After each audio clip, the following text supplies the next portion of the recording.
Salut à tous, une émission un peu particulière pour donner un nouveau souffle aux jeunes mamans. Parce que peut-être que c'est évident pour certaines, pour d'autres ça l'est moins.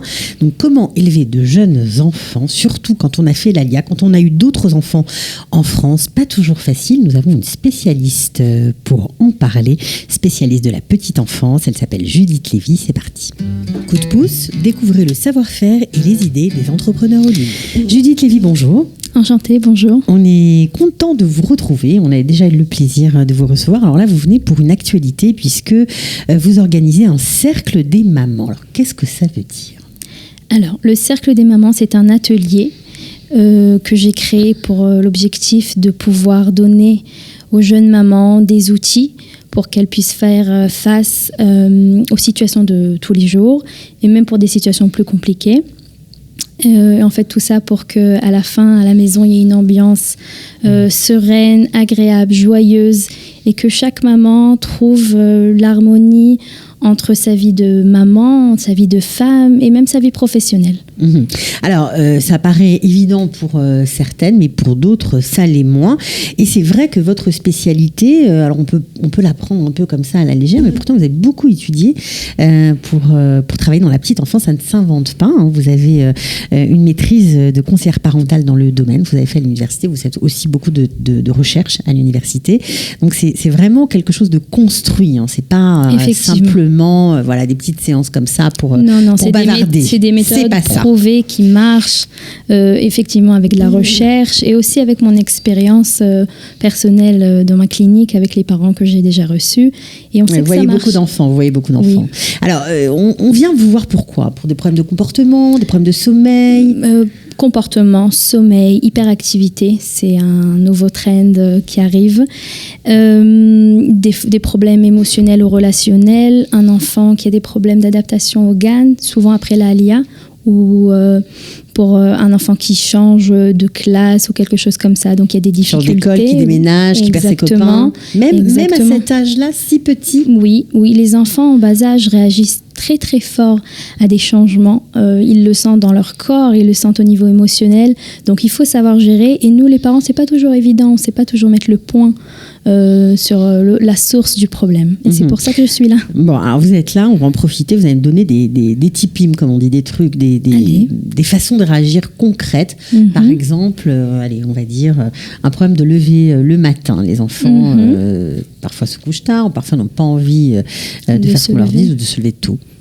Ok, donc on va diviser ça en 3. Premièrement, on va parler du stade de l'organisation. C'est un stade avant le coucher, c'est plutôt la responsabilité des parents, mais aussi l'enfant. Ça veut dire organiser déjà à l'avance tout ce qu'on a besoin pour le lendemain. Si c'est le cartable, même un enfant qui va au GAN, il a un cartable. Si c'est les habits, etc. Et il faut montrer à l'enfant que demain matin, c'est ça qu'il va porter et qu'il n'y aura pas de discussion, etc., etc. On peut choisir avec lui, mais tous les choix et toute l'organisation se fait à l'avance. On anticipe. On se prépare, exactement. Donc ça, c'est la première étape. Deuxième étape, c'est on couche l'enfant à une horaire qui est adaptée à son âge et à son rythme. Chaque enfant a un autre rythme. Des fois, c'est des enfants qui ont besoin de moins de sommeil ou plus de sommeil. Donc, on le met au lit à l'heure. Et aussi, après un moment de calme, ça veut dire on leur lit une histoire, qu'il soit apaisé quand il rentre dans un sommeil calme et pas après qu'on s'est excité ou qu'on a vu un film ou qu'on était dehors. On baisse un peu les... Oui, très mauvais paraît-il les films juste avant de dormir. Très mauvais, on peut en parler une prochaine fois. D'accord. Et troisième chose, là ça devient la responsabilité de l'enfant, c'est lui apprendre qu'est-ce que c'est être responsable et qu'est-ce que c'est être à l'heure. Ça veut dire que s'il ne se lève pas à l'heure, il va comprendre qu'il y a des conséquences. Être en retard à l'école, et si on lui écrit après une lettre, « Oh, excusez-nous, on ne s'est pas levé à l'heure », donc là, il n'a pas appris. Il n'a pas pris sa responsabilité. On va devoir écrire une lettre, peut-être que c'est l'enfant qui ne s'est pas réveillé, et là, il apprendra que c'est lui qui doit être responsable, que quand on le lève, il a besoin de se lever et de réagir. Ah, c'est très très typique à la société israélienne, ça, cette espèce d'autonomisation des enfants, de prise de ses responsabilités, même si jeunes. Ça aussi, ça doit faire un choc pour les mamans qui ont eu des enfants en France ou ailleurs, et après des enfants en Israël, elles sont un peu paumées. Exactement. Il y a un choc de culture, on peut dire, quand on arrive en Israël, au niveau d'éducation des enfants. En France, les enfants, ils écoutent plus les adultes. Il y a plus tendance à que les adultes décident ou ont le dernier mot. Mais en Israël, les enfants ont plus de place. Ça peut être positif pour certains domaines. Ils ont le droit de s'exprimer, ils ont plus le droit de choisir, etc.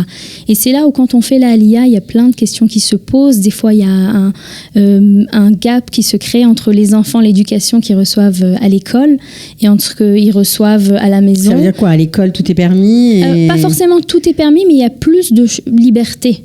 Ça veut dire... on peut parler, on peut s'exprimer. Parler. On peut si dire, par exemple, exactement, la prof, elle donne des devoirs, bon, allez, on peut en discuter. Peut-être ça ne sera pas 10 pages, on n'en fera que 8, on négocie. Et la société Israël pousse les enfants à négocier. Même à 6 ans. Même à 6 ans, même avant, bien sûr. Je peux vous dire personnellement que ma fille, à 3 ans, au GAN, ils avaient fait un vote pour... au GAN, comment commencer la journée? Est-ce que ce sera d'abord la tfila ou d'abord une histoire? Et c'est les enfants qui ont voté. Donc ça commence comme ça, à très bas âge. C'est vraiment ancré dans les mentalités ici. C'est important de le savoir. Ouais, parce que ça peut changer beaucoup de choses. Allez, un autre exemple, parce que je profite que vous soyez là et j'espère qu'il y a plein de mamans qui nous écoutent. Et puis après, on parlera peut-être un peu plus de l'atelier. La douche. Prendre sa douche, c'est parfois un problème quand on est petit. Ou son bain. Ou son bain, exactement. Alors, on peut déjà commencer par trouver la source du problème. Ça veut dire des enfants qui n'aiment pas l'eau, il y a des enfants qui n'aiment pas se déshabiller. Et il y en a d'autres qui sont tout simplement en train de jouer et ça les interrompt et ils sont occupés. C'est pas le moment. C'est pas le moment, exactement. Donc, comme j'ai dit tout à l'heure, première étape, c'est se préparer. On avertit l'enfant, on va dire 10 minutes ou 15 minutes avant, qu'il va bientôt rentrer dans sa douche. Donc, il a le temps, même son cerveau a le temps de s'adapter. Bientôt, on va changer de phase, on va rentrer dans la douche. Même si c'est un enfant qui n'aime pas ça, petit à petit, son corps va s'adapter au fait que bientôt, il va rentrer dans la douche. Donc, première étape, préparation. Deuxième étape, on va dire c'est un enfant qui n'aime pas l'eau. On va essayer de créer et de mettre en sorte que cette douche ou ce bain soit un moment amusant. On peut ramener un jeu, on peut lire une histoire, on peut surtout rester à côté de lui, même au niveau de la sécurité, mais même si c'est un enfant qui sait se doucher seul, on reste à côté de lui, on le met en sécurité.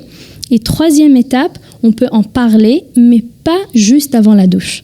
Toujours, on a tendance à vouloir parler avec nos enfants des choses très importantes ou mettre des limites juste sur le tas. Mais il faut savoir qu'il faut diviser les choses, ça veut dire il faut séparer les choses. Si le problème c'est la douche, eh ben on parlera de la douche. En route pour l'école, on parlera de la douche. Au petit déjeuner, exactement. On va faire une séparation entre le moment de déstress ou le moment de frustration et la conversation qu'on va avoir avec notre enfant. Ok. Bon, vous voyez, il y a plein de choses à savoir. Exactement. On ne se rend pas compte, mais c'est vrai qu'il y a beaucoup de petites étapes qui font que la vie peut être facilitée avec des petits-enfants. Alors, le Cercle des mamans, ça commence le 9 septembre, c'est jusqu'au 27 novembre. 12 séances, c'est beaucoup, 12 séances. 12 séances, oui. Premièrement, on essaye de former un groupe. Donc, et dans ce groupe-là, il faut avoir le temps déjà de se connaître, que tout le monde soit à l'aise, que chaque maman trouve sa place et que chaque maman a le temps de poser les questions, trouver les réponses et aussi apprendre les outils et les essayer et réussir à les adapter à sa famille. Je vais apporter des outils, on va débattre différents sujets. Mais il faut aussi avoir le temps de les essayer, voir comment ça marche. Et après, revenir à la prochaine séance et dire, on peut faire comme ci, on peut faire comme ça. Une petite formation très concrète quand même. Exactement, adaptée à chaque maman. Parce que chaque famille est différente. Mais sourcée en expliquant bien sûr la psychologie de l'enfant, en expliquant les étapes qu'il passe, les changements en fonction des âges différents. Ok, donc c'est pour les mamans, évidemment, pas pour les papas. Pour les mamans. Pour les mamans avec des enfants de 0 à 6 ans. Ouais. Et on va parler de différents sujets que moi, avec mon expérience, avec les années que j'ai en travaillant avec des parents, c'est des sujets qui préoccupent ou qui intéressent beaucoup de mamans. Ça peut être des choses comme construire des relations saines avec nos enfants, établir des limites, un sujet très important, savoir comment le faire comme il faut et que ça marche. construire une autorité parentale. Il y a des parents aussi qui ont eu des rapports un peu conflictuels avec leur maman, avec leur papa. Et donc, du coup, quand ils ont des filles, des garçons, ils sont un peu en panique. Exactement. On n'a pas tous un modèle de parents. Et même quand on en a, on n'est pas forcément dans la même vie. Surtout quand on fait l'Alia, on est dans un autre pays.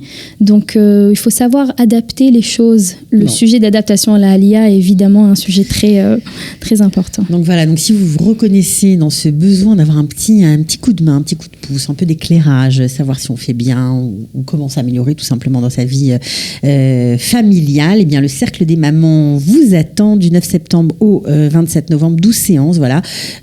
Ça coûte un petit peu de sous, pas trop, mais... pas trop.